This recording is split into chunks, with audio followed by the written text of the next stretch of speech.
The main event, Pete. Yay. Match number 7.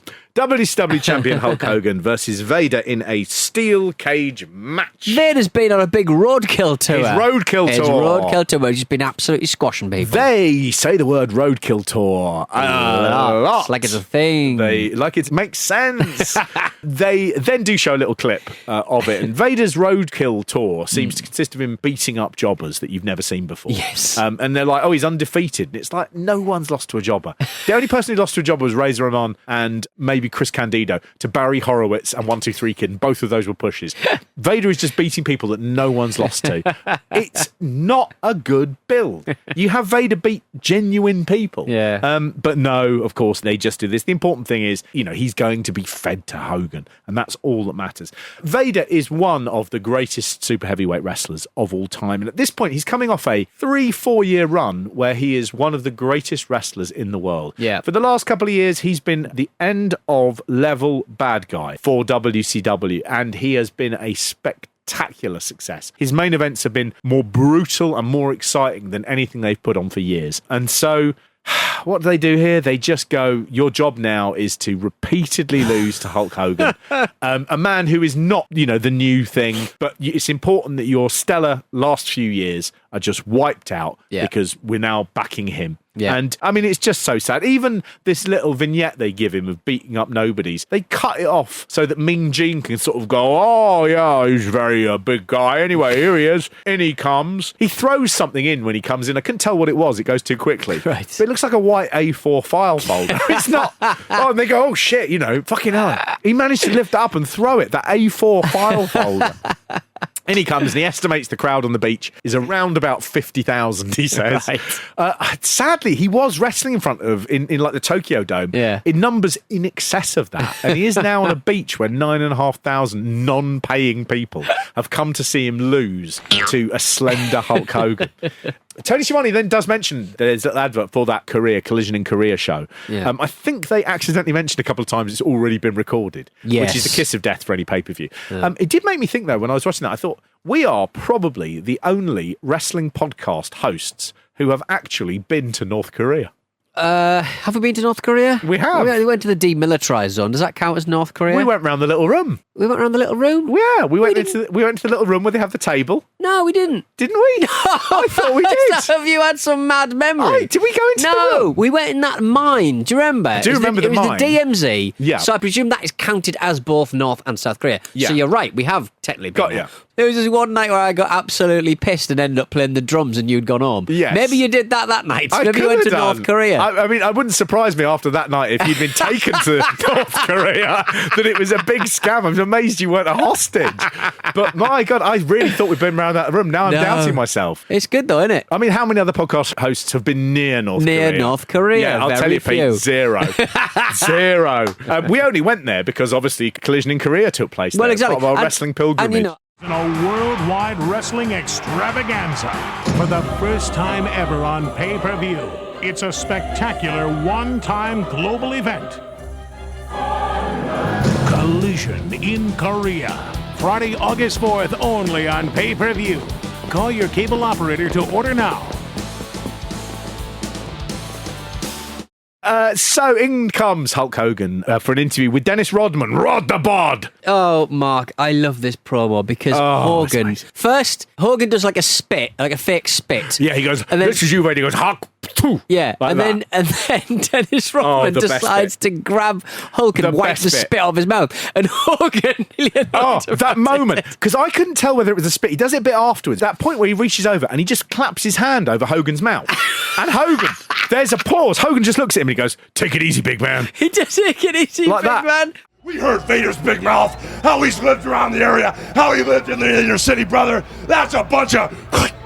Brother, Vader ain't nowhere around the place, man. Take it easy, big man. Right now, we got Vader set up for the kill.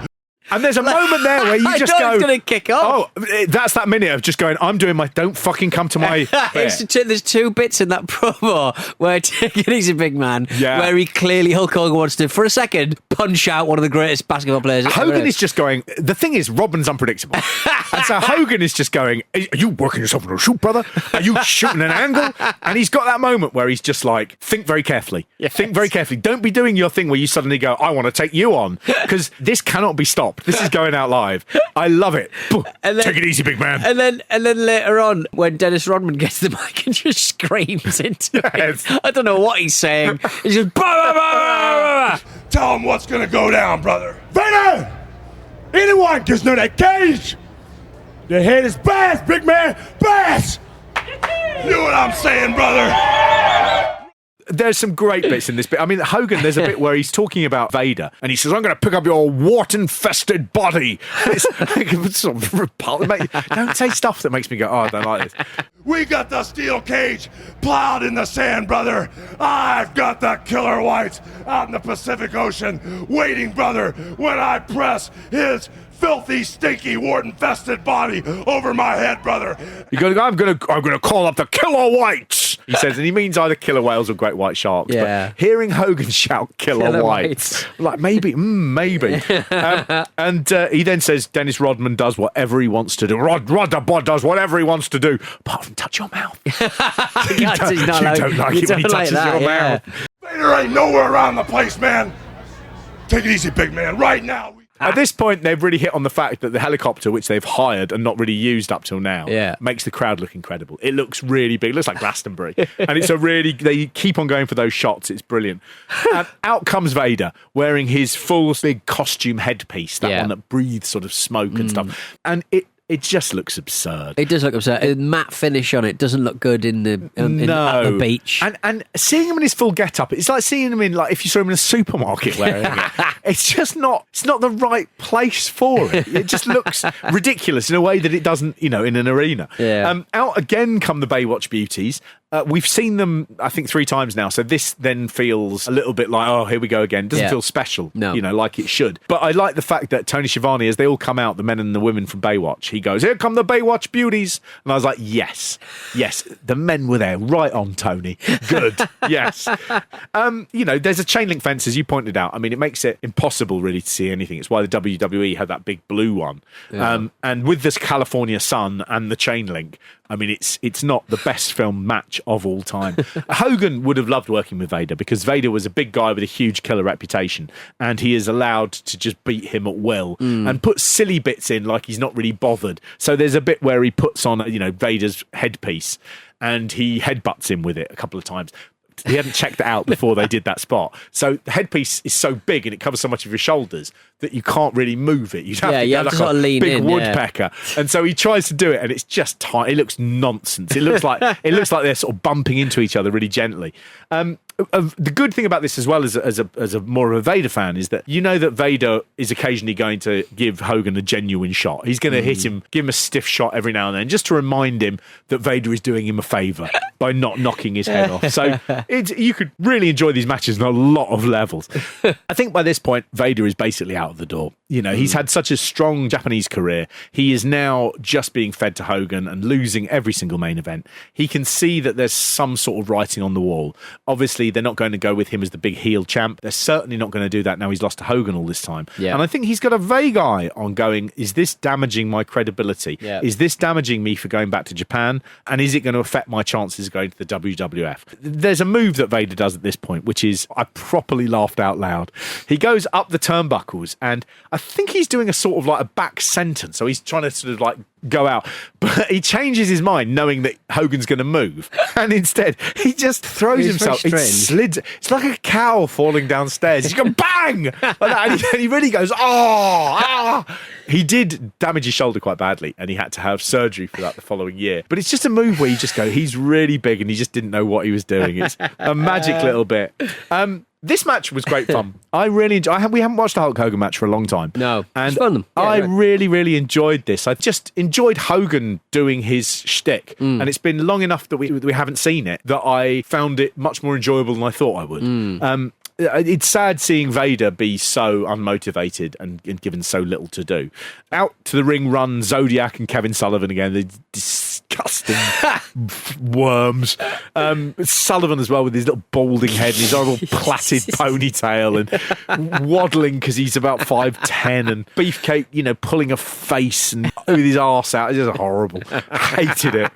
Anyway, Rodman knocks them about and everyone cheers. And what happens after that? They do a sort of like almost like a shoot little bit where they don't realise the cameras are still going. Yeah. And Ric Flair comes out and starts shouting at Vader saying, why, you did terribly. Should have won this. Anything.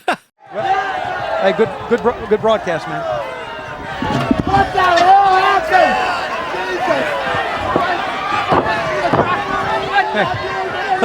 Hey, look at Flair. What's he doing? What the hell's going on now? Hey, good telecast, Brain.